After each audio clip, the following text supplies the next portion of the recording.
আমরা অনেক সময় বিয়ে নিয়ে চিন্তিত থাকি, কাকে বিয়ে করব, কোন মেয়ে উত্তম হবে, সংসার কেমন চলবে। কিন্তু কোরআন ও হাদিসে এ বিষয়ে পরিষ্কার দিক নির্দেশনা রয়েছে। আজকের আলোচনায় আমরা জানব ইসলাম কোন ধরনের মেয়েকে বিয়ের জন্য উত্তম বলেছেন। রাসূলুল্লাহ সাল্লাল্লাহু আলাইহি ওয়াসাল্লাম বলেছেন, নারীকে বিয়ে করা হয় 4 কারণে: তার ধনসম্পদ, তার বংশ, তার সৌন্দর্য এবং তার দিনদারির জন্য।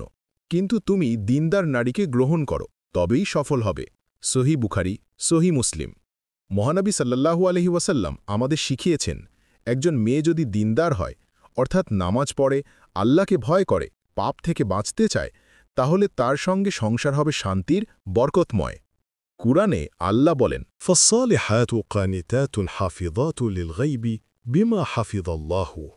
সৎ নারীরা অনুগত থাকে এবং গোপনীয়তাকে হেফাজত করে আল্লাহ যা হেফাজত করতে বলেছেন। সূরা নিসা আয়াত ৩৪। ভালো স্ত্রী সেই যে স্বামীর অনুগত হয়, তার ইজ্জত সম্মান রক্ষা করে এবং আল্লাহর হুকুম মানে। রাসূল সাল্লাল্লাহু আলাইহি ওয়াসাল্লাম বলেছেন, দুনিয়া হল ভোগের বস্তু, আর দুনিয়ার সেরা ভোগ্যবস্তু হল নেক স্ত্রী।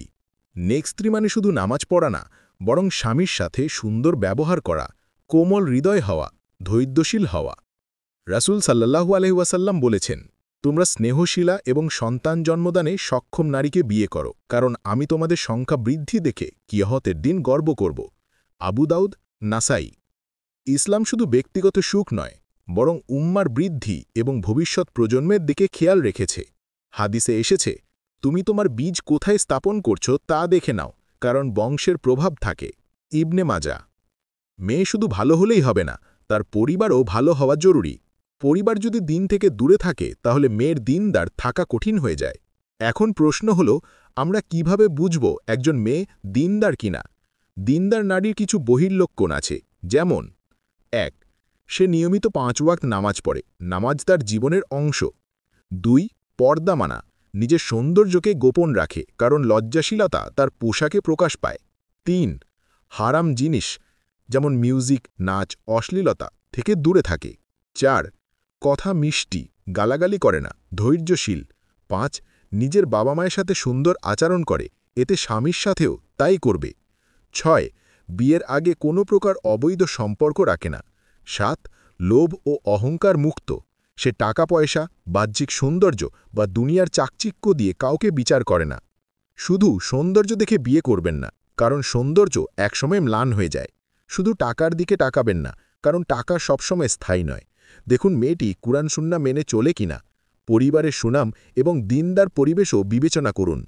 প্রিয় দর্শক, নবী সাল্লাল্লাহু আলাইহি ওয়াসাল্লাম আমাদের যে পরামর্শ দিয়েছেন তাতে স্পষ্ট, দিনওয়ালি নারী হল উত্তম জীবনসঙ্গী।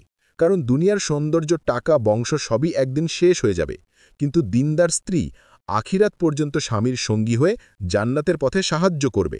তাই বিয়ে করার সময় সবকিছুর আগে দেখুন মেয়েটি কতটা দিন মানে। ভিডিওটি একটি আয়াত দিয়ে শেষ করছি।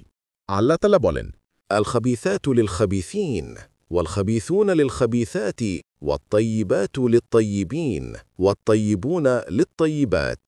অপবিত্র নারীরা অপবিত্র পুরুষদের জন্য, আর অপবিত্র পুরুষরা অপবিত্র নারীদের জন্য, আর পবিত্র নারীরা পবিত্র পুরুষদের জন্য, এবং পবিত্র পুরুষরা পবিত্র নারীদের জন্য। সূরা নূর আয়াত ২৬। অর্থাৎ নিজের চরিত্র ঠিক রাখলে আল্লাহ ভালো চরিত্রের সঙ্গী দান করবেন।